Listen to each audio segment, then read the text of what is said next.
So we got a business in the healthcare space today, as requested by one of our Facebook group members. If you're not in there already, make sure you join because they get to request and dictate what type of videos we create in the future. So this is a non-emergency walk-in urgent care clinic.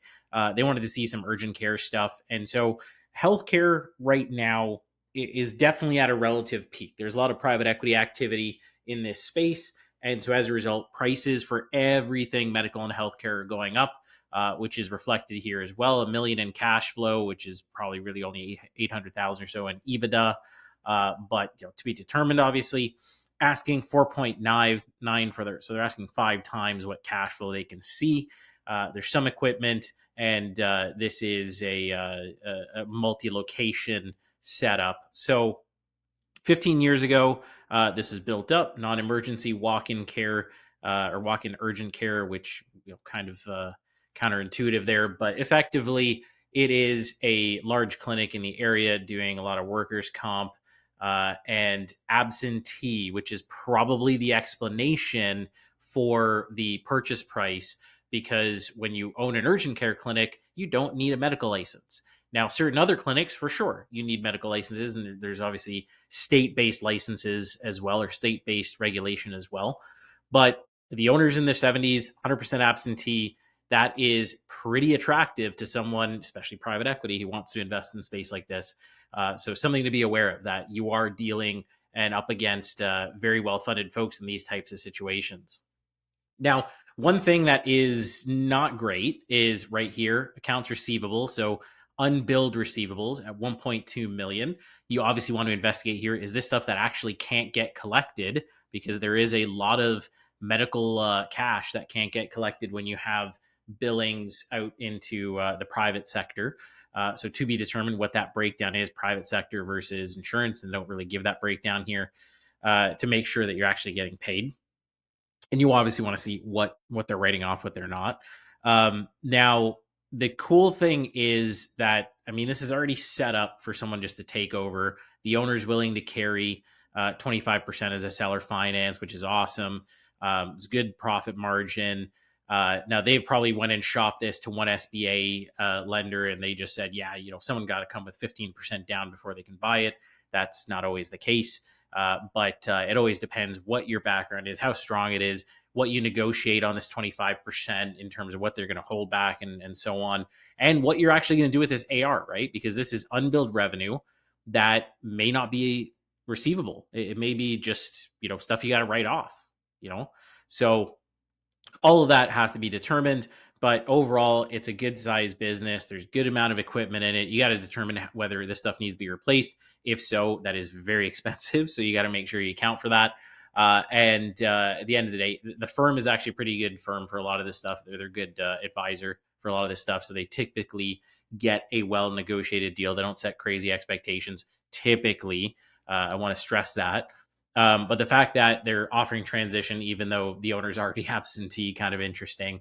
Always a good thing. So, I mean, overall, this is a pretty good, well negotiated business. The asking price is obviously high. That's a result of the private equity activity in the space. So let's break this thing down here. And I'm going to use the complicated version that we walked through in the previous video. So if you want to understand these numbers better, watch the previous video where I broke down all of the things that would go into an SBA loan here. So that way you really get a true sense of what you have to pay and what it's going to cost. So revenue 2.1 million, cash flow $1 million, obviously assuming that that's real. Asking 4.95, that is high, and it will need to likely be negotiated down, or you'll have to really push for a creative structure here. Multiple 4.5. Realistically, with any SBA loan, especially when you have to bring in the working capital for it and you have other fees to pay, due diligence and so on, you really need to be negotiating 4 times high end for it to be well cash flowing. 3.5 is better. 4.5 is super top end, assuming you're getting lots of seller finance that you can delay off for years and years and years. But what we typically would see, this is mid to low end. This is not super conservative, but somewhat conservative. You'll probably do about $50,000 in due diligence. This is all stuff you would roll into your SBA loan. SBA guarantee fee about 100 grand. Loan origination fee probably about 85. Again, these are not super conservative numbers, but also not super liberal numbers. Closing costs likely about 50,000. Working capital for this size of business, 400,000 I think is what you're going to need, just given how much accounts receivable is outstanding. You may need less. You may only need 100 grand or 200 grand, but I think let's roll with this, with the assumption that there's a lot of outstanding payments to be had. Buy side advisor, if you're going to work with one, will account for one here, about 200 grand. And so the total SBA loan you're going after, assuming 80%, which actually they said 25% carry. So let's assume that here, assuming 75% of the asking price is loan based and 25% here is seller finance based, you're at 4.6 million and a total of 5.8 million. So you can see how quickly, when you start rolling all these things in, really jumps up, right? They're only asking 4.9, but that's actually a $5.8 million loan when all is said and done, or well, in debt effectively when all is said and done, because you're only going to the SBA for 4.6 million worth. And so what that looks like is it's a 1.4 debt service ratio, meaning after all is said and done, if you do $1 million in cash flow, $770,000 goes out the door as debt payments. And at the very end here, your cash flow to yourself can be $315,000, assuming that an owner's salary is not already accounted for in here. So not a horrible scenario.